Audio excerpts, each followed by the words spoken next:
అత్యున్నత మాకు ప్రియమైన దేవుని బిడ్డలందరికీ ఉదయకాల సమయంలో మన ప్రభు అయిన యేసుక్రీస్తు శ్రేష్టమైన నామములో మీ అందరికి కూడా శుభం తెలియజేస్తున్నాం. బాగున్నారు కదా?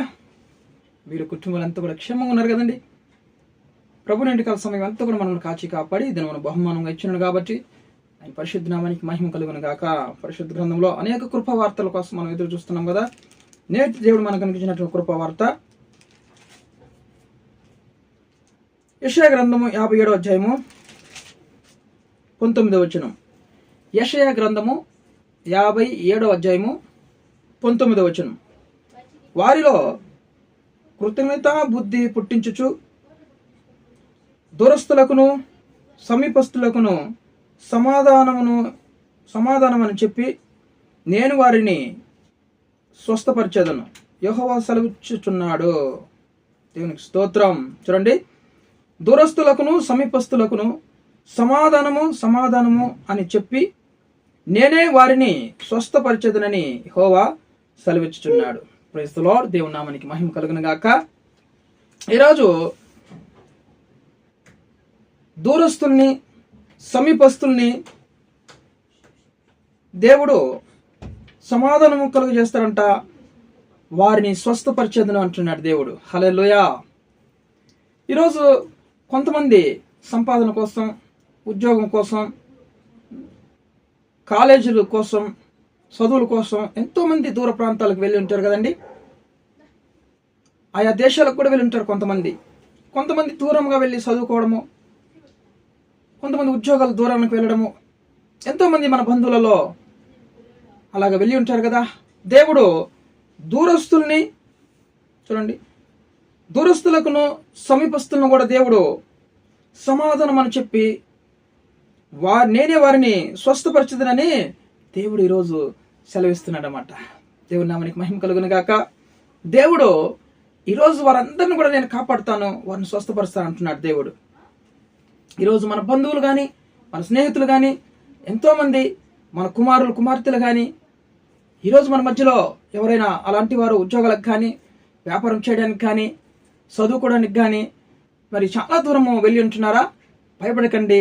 అయితే ప్రార్థన మానకండి, ప్రార్థన చేయండి. ప్రభువా వారిని స్వస్థపరచండి, వారిని సమాధానం చేయమని, కాపాడండి ప్రభువా, సమాధానం దయచేయమని ఈ వాగ్దానం పట్టుకుని మనం ప్రార్థన చేయాలంట. ఉదయకాలం లేసి. హల్లెలూయా.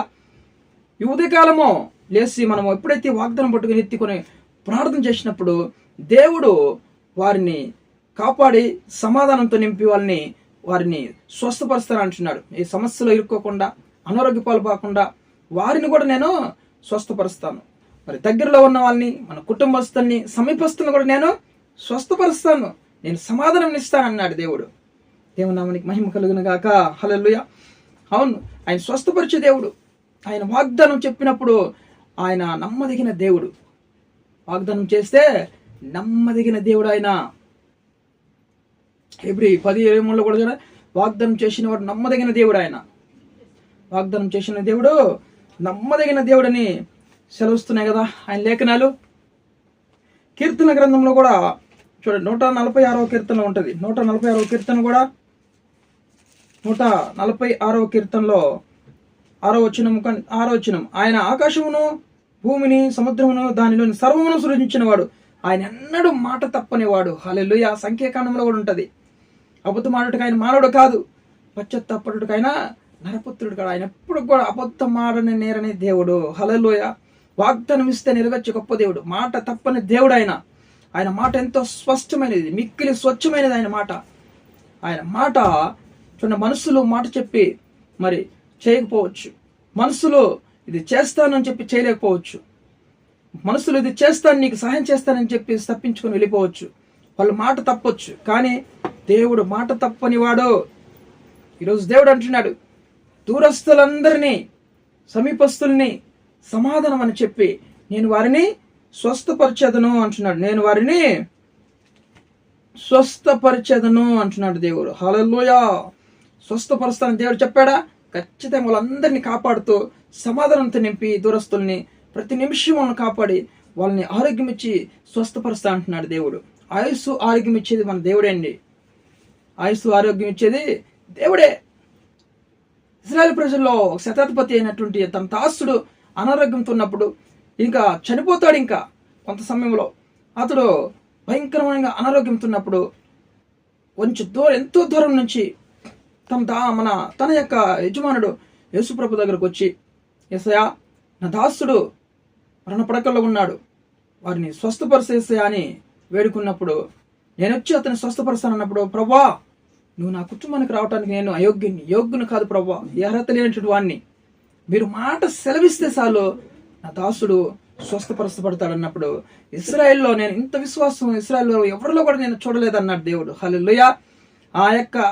ఆ రోగి ఎంత దూరం ఉన్నాడంటే ఒక 20-30 గ్రామాల దూరంలో అక్కడ ఉన్నాడంట.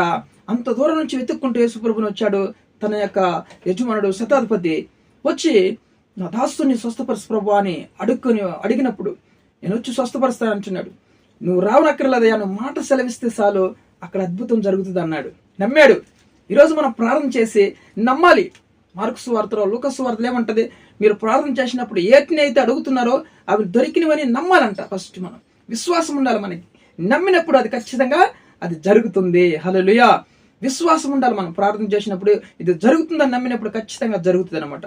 దేవుడు మరి 107 కీర్తన 20వ వచనంలో తన మాటను పంపించి స్వస్థపరుస్తానన్నాడు. గుంటలో పడిన వారిని లేవనెత్తానన్నాడు దేవుడు. గుంటలో పడిన వారంటే మరణ పడకలో ఉన్న వారిని కూడా నేను లేవనెత్తాను, బాగు చేస్తానన్నాడు దేవుడు. హల్లెలూయా. కాబట్టి దూరస్తుల్ని సమీపస్తుల్ని నేను సమాధానమని చెప్పి నేనే వారిని స్వస్థపరిచేదని అన్నాడు దేవుడు.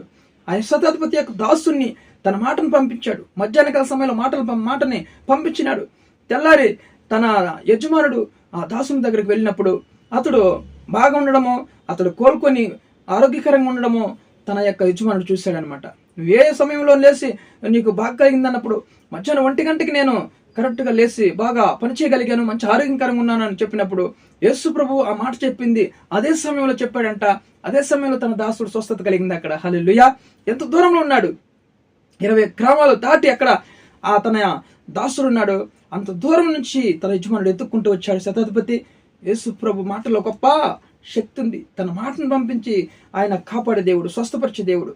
ఈరోజు మనం ప్రార్థన చేయాలి. ప్రభా, నా యొక్క కుమారులు హాస్టల్కి వెళ్ళి ఉన్నారు, అనేక దూర ప్రాంతాలు వెళ్ళి చదువుకుంటున్నారు, మా యజమానుడు ఉద్యోగం కోసం, వ్యాపారం కోసం, సంపాదన కోసం ఆయా ప్రాంతాలకు దూర ప్రాంతం వెళ్ళి ఉన్నారు ప్రభా, వాళ్ళని కాపాడమని మనం ప్రార్థన చేసినప్పుడు, ఈ వాగ్దానం పట్టుకొని ప్రార్థన చేసినప్పుడు దేవుడు ఖచ్చితంగా వాళ్ళకి సమాధానంతో నింపి వారిని స్వస్థపరుస్తాడు.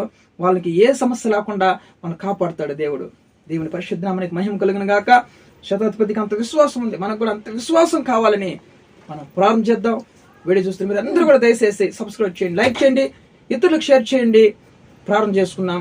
ప్రేమ కలిగినటువంటి తండ్రి, ఈ ఉదయకాల సమయంలో మనం ప్రేమించి చక్కని వాగ్దానం, అయినా ఎంతో గొప్ప వాగ్దానం మాకు ఇచ్చినావు తండ్రి. నిజముగా ప్రభా, దూర ప్రాంతంలో ఉన్నవారిని, సమీపస్తుల్ని సమాధానం చెప్పి నేనే వారిని స్వస్థపరచదని యెహోవా సెలవిస్తున్నాడని నేను లేఖనాలు ఈరోజు మంచి వాగ్దానం మాకు ఇచ్చావు తండ్రి.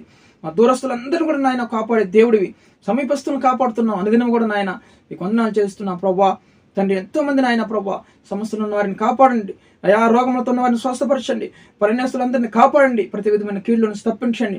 ఉద్యోగుల కోసం నాయన వెళ్తున్న వారందరి పట్ల మీరు తోడు నీడగా ఉండి మంచి ఉద్యోగ అవకాశాలు తెచ్చేయండి ప్రభా. వ్యాపారం లేని వ్యాపారం తెచ్చేయండి. వివాహం కాని వారికి మంచి వివాహం సమకూర్చమని ప్రార్థిస్తున్నాము ప్రభా. నాయన గర్భం లేని వారికి వాళ్ళ గర్భాలను ముట్టండి, ఆశీర్వించండి, మంచి కుమార్తెను అనుగ్రహించండి, కుటుంబాలకు సమాధాన ఐక్యత తెచ్చండి, ప్రతి ఒక్క సంఘాన్ని సేవకులందరినీ దీవించండి అయ్యా. దేశం పట్ల న్యాయం చేయండి, సహాయం చేయండి, దేశాన్ని కాపాడమని ప్రజలందరినీ రక్షించమని తండ్రి. ఇరుకులు ఇబ్బందులకు విడుదల తెచ్చండి, అప్పుల్లో ఫైనాన్స్ ప్రాబ్లం ఇరుక్కున్న వారికి విడుదల తెచ్చండి చేస్తున్నాములో ప్రభా. బర్త్డేలు, వెడ్డింగ్స్ జరుపుకున్న వారి పట్ల కృప చూపించండి. మరి యొక్క జీవకరిటాన్ని అనుగ్రహించినందుకు వాళ్ళందరికీ మీకు వందనాలు, కృతజ్ఞతాస్తులు చెల్లించుకుంటున్నా ఆయన ప్రభా. సమస్త ఘనత మహిమ ప్రభావం మీకే చెల్లిస్తూ యేసు క్రీస్తు జీవం కలిగిన నామములో ఈ ప్రార్థన అడిగి వేడుకొని పొందినాం పరలోకపు తండ్రి. ఆమేన్.